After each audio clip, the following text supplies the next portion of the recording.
And an early morning it is, seriously.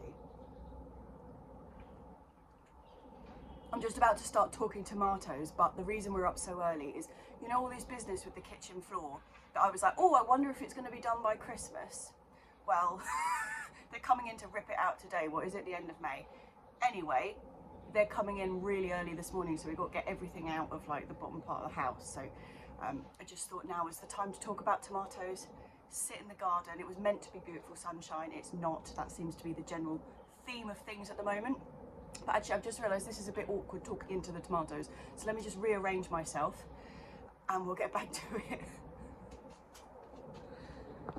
Okay, that is a little bit better. So, tomatoes, right? This week, I'm getting the tomatoes that are going to be going outside. That's the major job for this week. But I thought I'd just talk about the fact that I don't have as many varieties as I thought. So sorry, I got a croaky voice. Morning. You just have to kind of go with it, okay? So, you remember when I first started looking at what tomatoes I was going to grow this year, I had like 50 something varieties to grow. Whittled that down eventually to, I think it was 38, was it? 39? Can't remember. Anyway, in the Polytunnel, which is where I like to grow the tomatoes, they grow really well in there. I actually only have space for like maybe 15, 16 at a push tomatoes.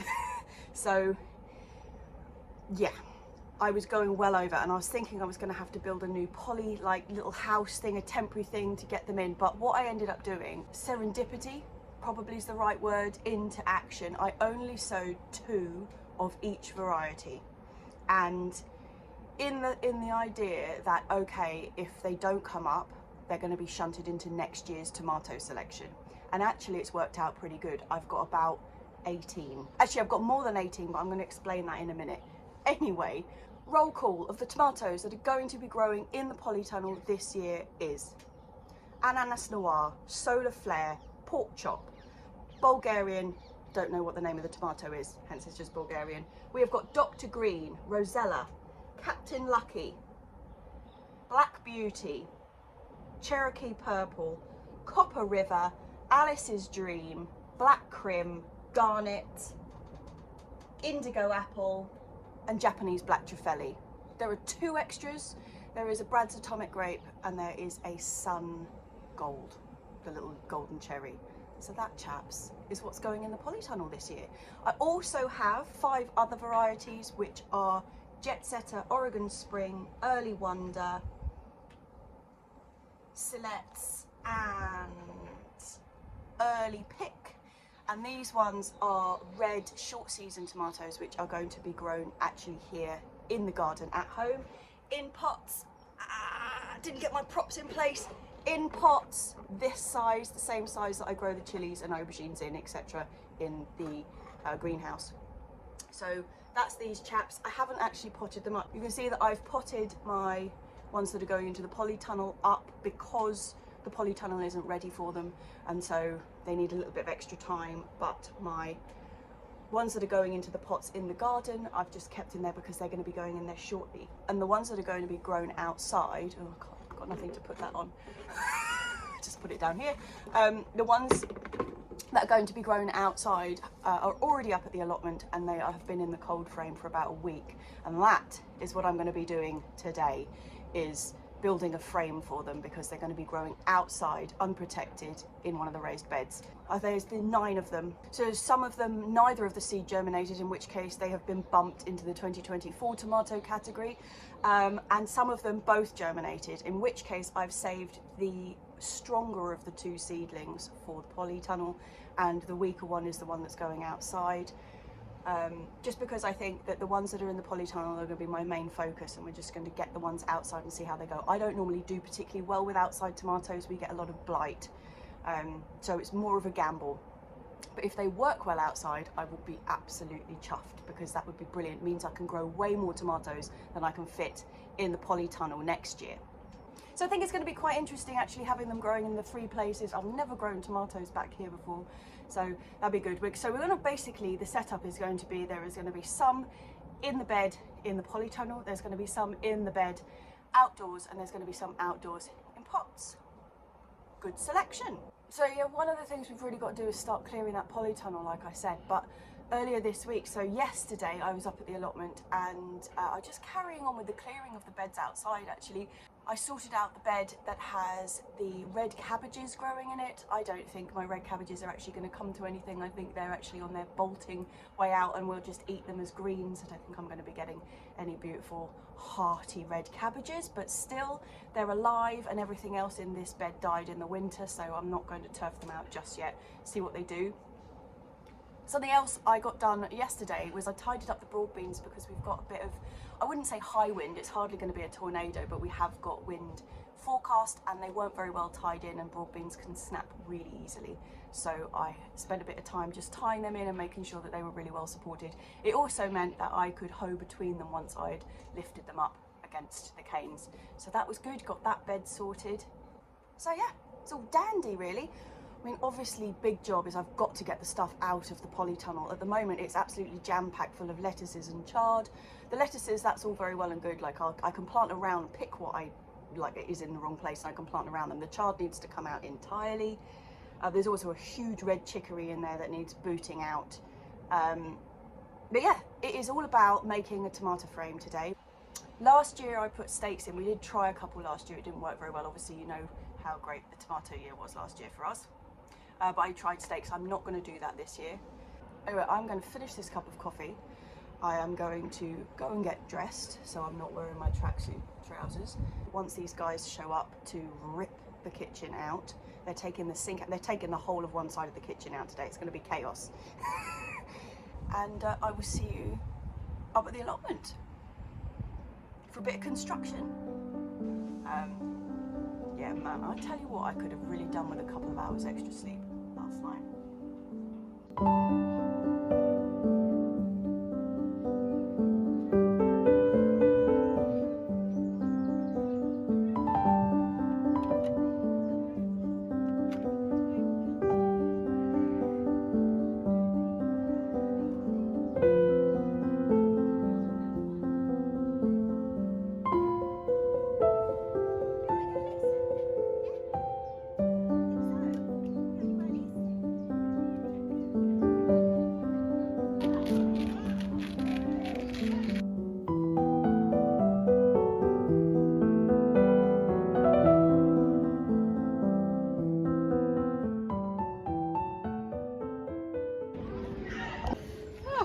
Hot in there. 40 it is. Hot, hot, hot. 40.3.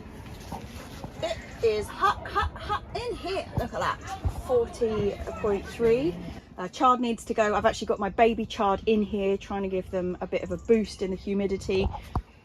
And these are the lettuces. So normally my setup is I plant the tomatoes around the edge. God, that blooming tree is coming through. That is such a pest. I'm gonna have to dig that out. Sorry. Back to it. Tomatoes go around the edge, which is unfortunately stupidly where I put these lettuces. I just don't think I thought they were going to take. But I've got all of these Webs Wonderful in the back here. So while they're this sort of size, I might try and move them because they're absolutely fine at the front. It's just the back that I need to clear. This is the whopper of a chicory that needs to come out. That's been really good. That's been in there over winter and it was self-seeded actually. But yeah, I could move some of those lettuces into this little section at the front here. Anyway, right, let's go and construct some sort of tomato structure.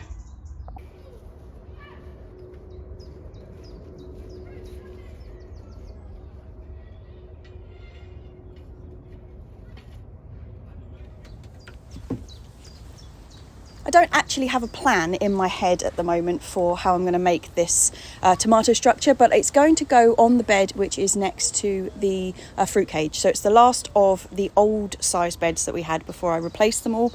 It's about just nearly a foot longer than the others. But this is the underrated design technique of just stare at the wood you've got and try and come up with something.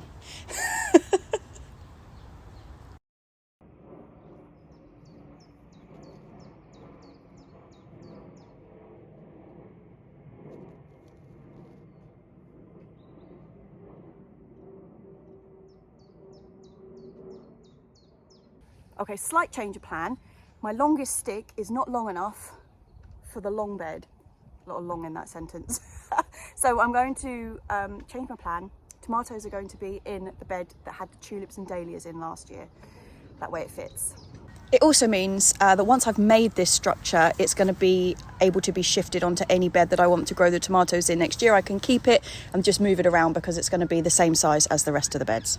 A bit like with the brassica cage that I moved the other day. Once you've made it and all your beds are the same size, you can just shunt your structures along to wherever you want to grow things, which is a big advantage in my books. I'm doing them in a long straight line rather than a block for a couple of reasons. Firstly, I want the tomatoes to be able to get an even amount of sunshine and the maximum amount of sunshine because they're going to be the outdoor tomatoes. I found previously that they do struggle to ripen up, particularly seems some of the tomatoes that I'm planting in there are really quite big beefsteak ones. So I want them to get the maximum amount of sunshine and putting them in a straight line. They're not shading each other out, which is excellent. Another advantage of not having them in a big clump, I'm hoping that it's going to improve the airflow around the tomatoes themselves. Obviously, as they grow and the fruit starts developing, I will take the leaves off from the bottom to make sure that they're not holding on to kind of a damp moisture around the foliage, which is when the blight starts setting in. So I'm just trying to maximise the potential of these tomatoes to do well.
And that, chaps, is the main support. So I have measured it out already for the 9 tomatoes that I know are going in here.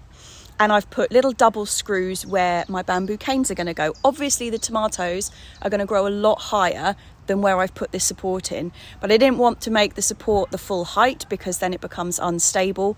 The lower it is, obviously the stronger it's going to be attached to the bed beneath, and so the height is going to be given by these bamboo canes, which are then tied on with those double screws. I've alternated the canes on either side of the main structure. 2 reasons. Firstly, it's going to give the whole structure a lot more strength because the bamboo canes are also going down into the soil, but it's also going to give the tomatoes just that little bit extra space because 9 is a bit of a squish in here. Tomato frame in, I'm pretty pleased with that. It's really quite solid. So although I'm raring to go to get the tomatoes in now, I can't really. Firstly, there's still a lot of tulips in this bed. Although we've moved out the dahlias, Mum's earmarked the tulips that she wants to move. and she's sort of slowly shuffling them out into other parts of the allotment, which is marvellous. I also want to plant my tomatoes through the mulch that I've been putting on all the beds, which is the composted stable manure, and we don't have any. The shop isn't open until tomorrow morning, so we will pick some of that up. This afternoon we've got to go out to Charlotte's chickens because the girlies need some more layer pellets, so we've got to do that. And then just before we go today, I'm going to do a bit of picking. There's obviously more asparagus to pick, but also some mustard greens. So the mustard greens, as you can see, have gone right over. They are very, very tall, but they're still perfectly edible and got some really good leaves down here. So I'm going to pick a mixture of mustard green tops and mustard green leaves. Actually, I'll tell you what, this is the pak choi that's gone to seed. The smell of these, it's outstanding. It's so sweet. It's absolutely beautiful. Who would have thought pak choi flowers? Just grab a paper bag. This has been a great innovation in the allotment, having these little paper bags here for harvesting. Got my snips. Having a nice time, girly wellies? Hey? Having a nice time?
Just driving back from picking up the girlies' food, and do you remember I took you to a garden centre out this way ages ago that closed down? It was called Adrian Hall's.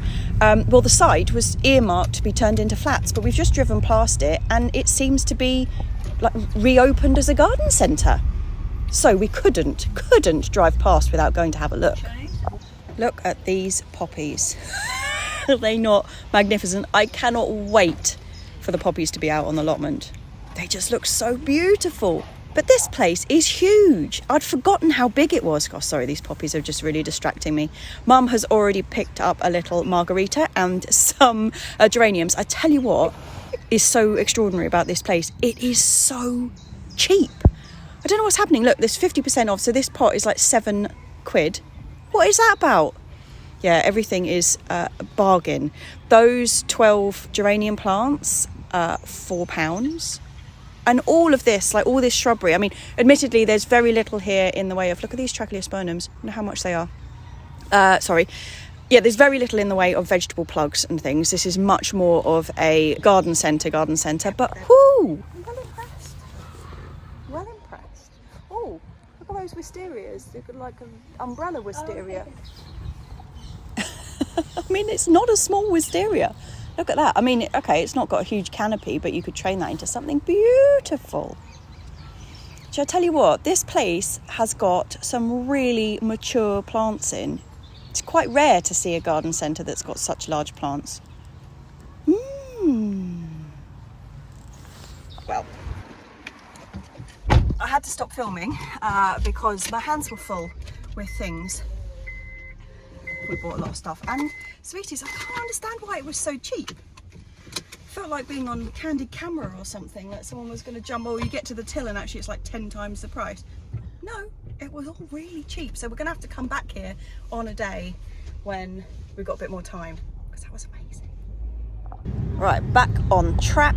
Tomorrow morning we're going to go and pick up mulch, and then we're getting those tomatoes in.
Right, got my grow more. Let's get that bed ready for tomatoes. Hey girlies, I know that they got some corn. Are you happy? Yeah, don't run away, you silly wallies. Don't run away, silly wallies. Okay, some bed prep. So Mum has taken out all the tulips that she had earmarked for removal from this bed, and they've been rescued. Anything else that we didn't really want, we've just kind of cleared away. But inevitably, what with bulbs, there'll probably be about 200 of them left in here, and they will come up next spring. But that's not a problem. We're just going to, do everything over the top of it. So our soil, as I've said 100 times before, is really sandy and it just doesn't hold on to the nutrients. And this bed has had tulips and dahlias in it for a couple of years now, which are quite hungry. So I am going to put a layer of Growmore underneath the mulch. So Growmore is a pretty standard 777 NPK, so it's really even feed. It's got a bit of everything in it, and this is a slow release one, so it's pelleted. So hopefully this underneath the mulch should give the tomatoes and whatever else we grow in here a bit of a good start. Another important thing to do underneath the mulch is to make sure that the soil is really saturated before the mulch goes down, because you don't want to be watering through the mulch. So we use the mulch for like 3 main reasons really. Firstly, it's organic matter, so it's improving the actual structure of the soil. Secondly, it's well composted horse manure, so it's got a lot of nutrition in its own right, so it's going to be adding that into the bed. But the third reason, and like the most immediate reason, is that it reduces the amount of watering that we need to do. As long as the soil underneath, when you lay the mulch, is got a really good water level in it, it makes such a difference.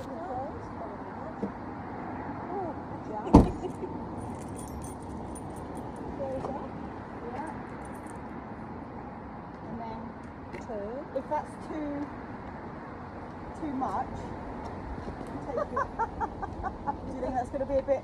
No, I just put it round.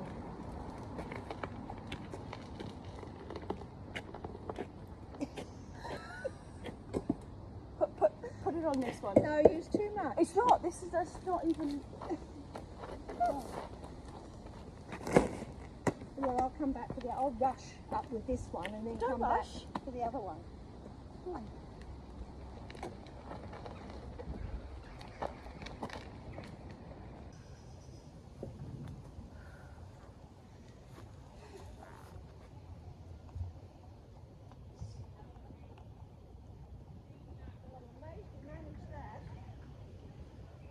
Hot now.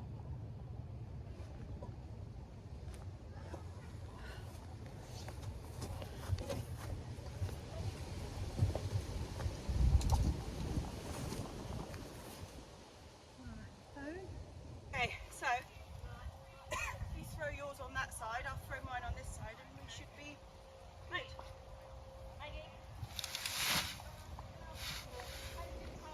What a mess! What a mess! What's this way?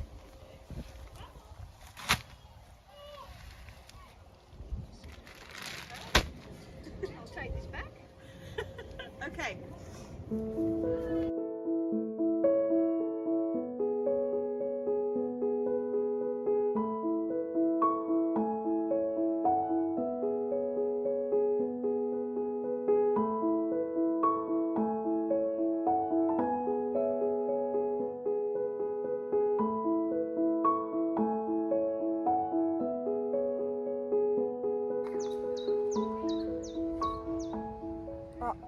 low.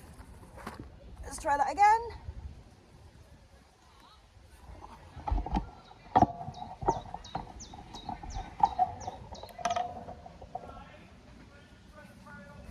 Is that better? Yes, it is. Okay. So these are the 9 chaps that are going in this bed.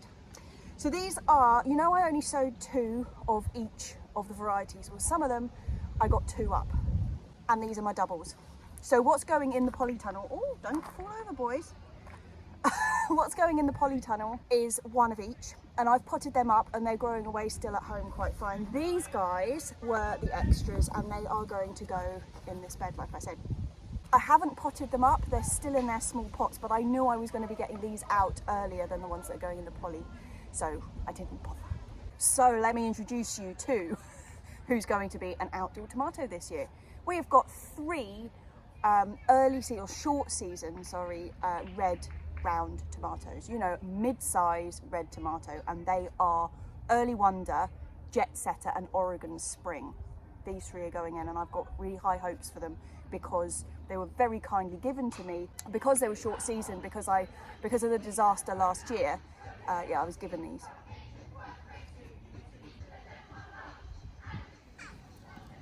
Oh, brilliant. There's some sort of dance troupe rehearsing in the school.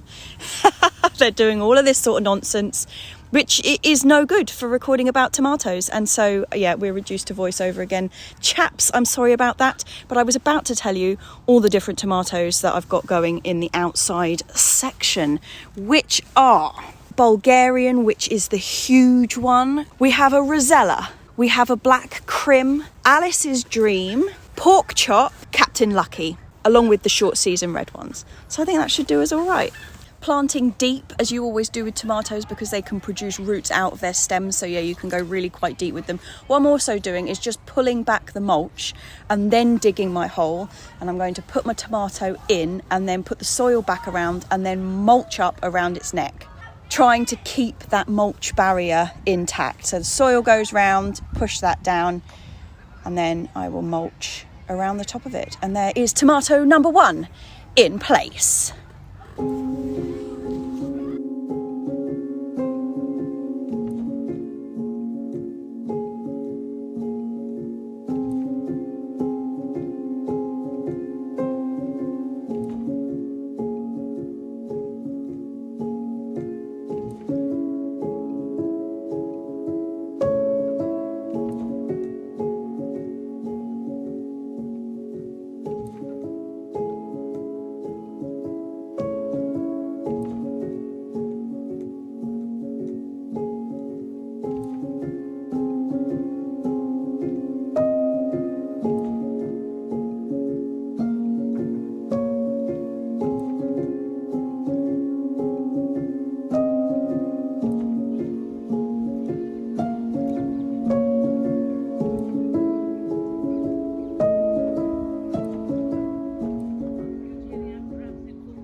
It's worse than that. They're doing a Romeo and Juliet, the musical, or something.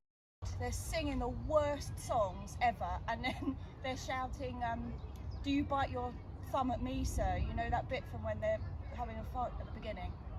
Over and over again.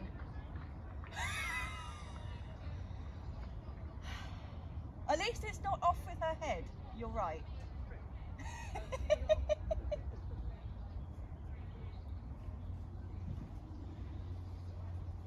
While I'm up here, sweet corn is going in. This is the one that I bought as, veg plugs from the garden centre. Very pleased to have found them. They are going in 45 centimetres apart from each other, which is kind of standard sweet corn placing. So I'll be getting 3 across the bed here, and it's going to be a block of 9. Obviously, it's not going to come as any news to anybody. You plant sweet corn in a block because they are wind pollinated. If you planted them in a long straight line, like I've just organised my tomatoes in, likelihood is not a lot of sweet corn going on. So like I said, these are the shop bought ones. I do also have some of my own sown ones at home, the ones that I started in the tissue paper, and they will be joining these chaps in the bed when I've hardened them off in the cold frame. I am quite pleased to say that we have a little bit of 9-star to be taking home with us today. This is nowhere near the sort of 9-star that we were expecting. That was the main plant, and the 9-star we had last time were like the size of big cricket balls. These are not big cricket balls. These are more like tiny purple sprouting but white ones. Never mind, I am still pleased that they've survived. So hopefully this little selection of plants here is going to grow up, and we will get a good harvest from the next year. At least this time round, I know that they need protection if we're going to get sort of below about -5. So yes, pleased that something has survived. And I got a harvest off them. Another unimpressive sprouting thing that I'm going to pick today was the single very stunted purple sprouting broccoli that survived the winter. I had planted 9 of these out. This is the only one that survived, and it only got to about 30 centimetres tall, which wasn't in the game plan, but never mind. I've also left one to go a little over there, which is silly, seems I had so few of them, but never mind. There is more asparagus to pick after this, which will make a nice little medley. And then I'm going to tackle the chard that is in the Polytunnel.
This is the white-stemmed chard that has been in here all over winter. It's been absolutely brilliant for this early patch of the year when things have been so slow this year. It's really tided us over. So this has been a really worthwhile bit of the polytunnel used up. But obviously we now need to clear it because it is tomato time. And these are all bolting now. It's been so hot in here, it's not a surprise. But to be honest, even the ones outside are bolting. All I'm doing here though is taking the largest of the leaves.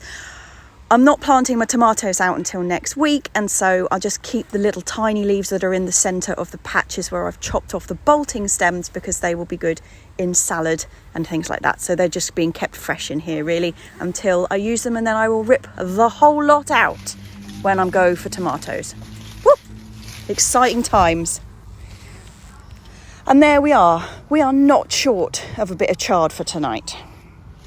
We are just about to make our way home, and this has really made me laugh. Mum and I are watching this squirrel have a drink out of the pond. I don't know if you can just see him there on the near edge of the pond. And I was just remembering Audrey, I don't know if any of you were watching or listening to the Potty Mouth Garden Club last week, but her response to squirrels made me laugh so much, and the thought that we're just sat here like quietly watching one of these squirrels on our way out, our lovely little chap having a nice little drink. It was just making me laugh. That is all. Anyway, that is about it for today, chaps. I'm hoping to film a plot tour tomorrow. That is what I'm hoping to do. I'm hoping the sun is going to be out and it's going to be gorgeous. Home time. Oh, there he is again. Little chap. Or a rat with a fluffy tail, like Audrey said. See you tomorrow.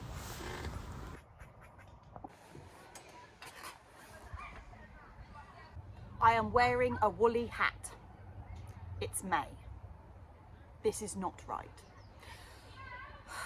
So the forecast for yesterday was beautiful bright sunshine and 20 degrees, and I came up here hoping to do a plot tour in the beautiful sunshine, and this was the result.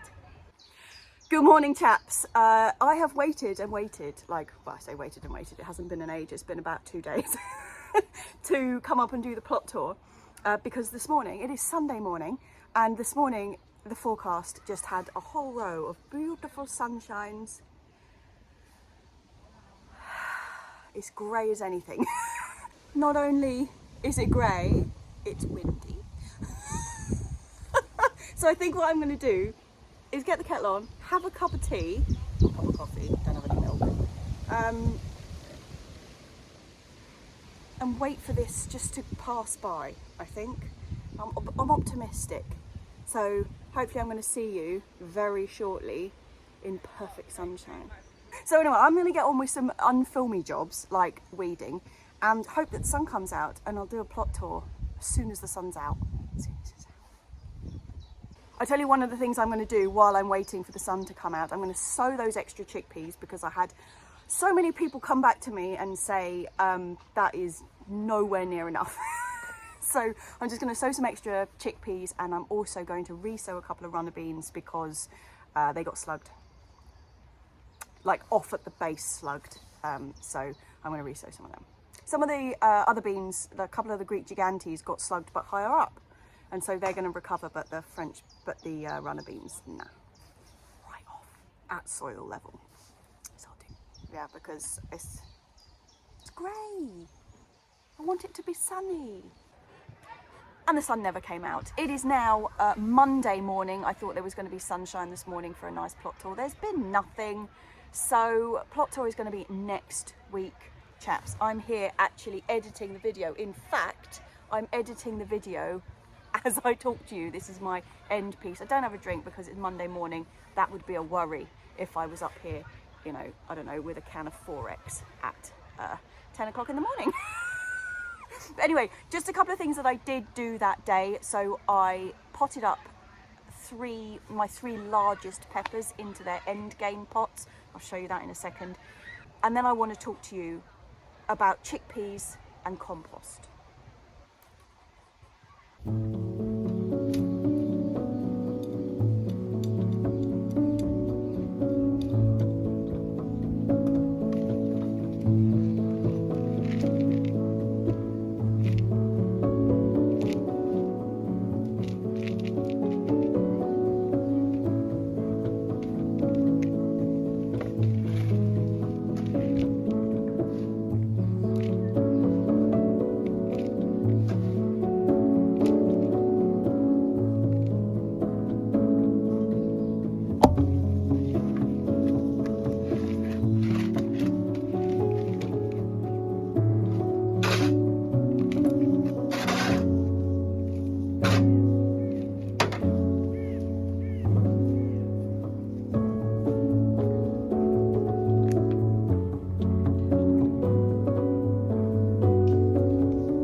Actually, I've not done that very well, have I? I've put the small one where there's less headroom.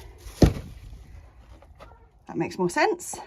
So back to today's cold grey miserableness. They were 3 capsicum peppers, so none of these are chilies. They are just bell peppers. You see this one is starting to flower, which is quite exciting.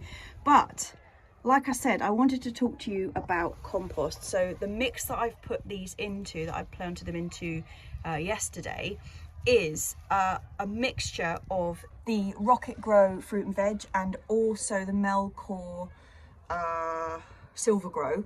And then I threw in a bit of the well-rotted horse manure because we got extra and I needed to bulk it up. But part of what I wanted to talk to you about is, you know that I was given all of that Rocket Grow compost for free, which was incredibly kind of them. And in some instances it has been fantastic. It has been outstanding for the potatoes. I quite like their seed and cutting compost. I thought that was quite good. My carrots and coriander that I'll show you in the plot tour that's happening next week in the sunshine.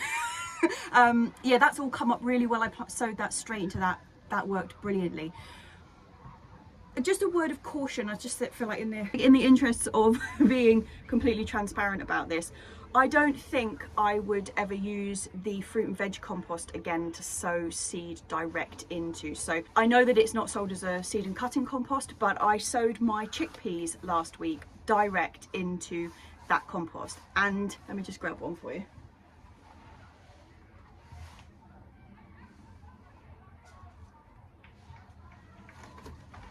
So the plants themselves doing really nicely, the ones that have come up. Actually, I'm well impressed with them and well excited. But unless they germinated really fast, I'm a bit alarmed by how solid the compost has gone. So this has not dried out, it's still damp, but you would need a chisel to get through that, like as a seed. You pull that top layer off and it's still damp underneath, so it's not a case that it's dried out. It's just formed a complete mat on the top, and I think any kind of small seed has got no chance whatsoever. I know they don't sell this as a seed and cutting compost, I'm well aware of that, but I have used multi-purpose compost for sowing seeds in for years, and this is just not one of those ones that you could do it with, because 5 of the 10 chickpeas that I sowed have come up. I know everybody told me I needed to sow more, and rest assured I have. But of those original ones, only 5 of them came up, and I had a bit of a rootle around. When I realised it had got really, really hard on top, I had a bit of a rootle around the inside, and 2 of the other chickpeas, so I would have had 7, had come up and then just curled back under and rotted. So they had actually germinated, but they hadn't broken through the surface of the compost. So that is a bit of a worry. Having said that, they don't sell it as a seed compost, and I was using it to sow seeds in. I've never had the problem before, but I know now for the future, and it has been fantastic for my potatoes, and I filled the carrot bed with the seed and cutting compost, so all of that's great. I just thought, in interests of honesty, that's what I found with the Rocket Grow compost. So what I've been doing is just mixing it 50-50. I mean, my general compost that I go to that I just don't think really can be beaten, if I'm honest, is the Melcore Silver Grow. I just think it's outstanding in terms of the texture, and let me show you what I mean by it going hard on top. So this is the fruit and veg compost. That is rock hard. This is the Melcore, and it has actually totally dried out because I've forgotten to water these chaps. But that just stays soft. Do you know what I mean? These are my very weedy aubergines, the ones that germinated really late. But look, it just stays like there's a bit of crumbly texture to it. Whereas this, which is just the pure veg compost, I mean, I don't know if you can hear my fingernail tapping on that, but it's like it's been set with glue. It's just a bit of a word of warning, because when you find out these things, it's better that somebody tells you than you have to find it out yourself, isn't it? Yes.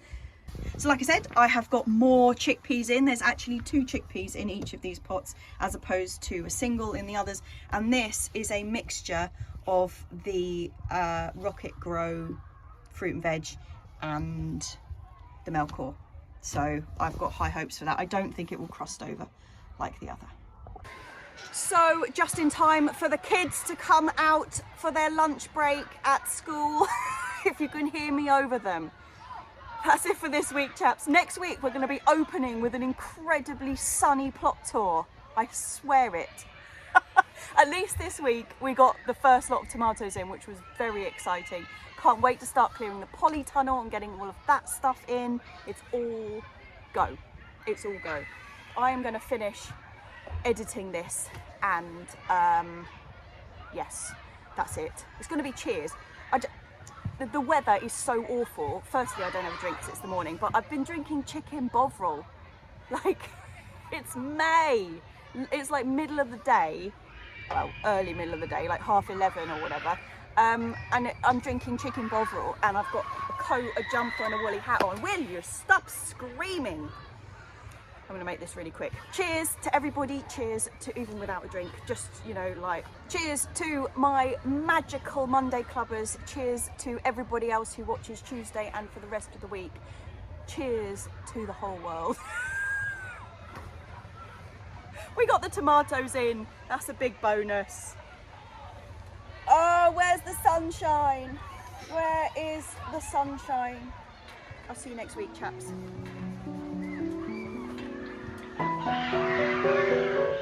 Stop screaming!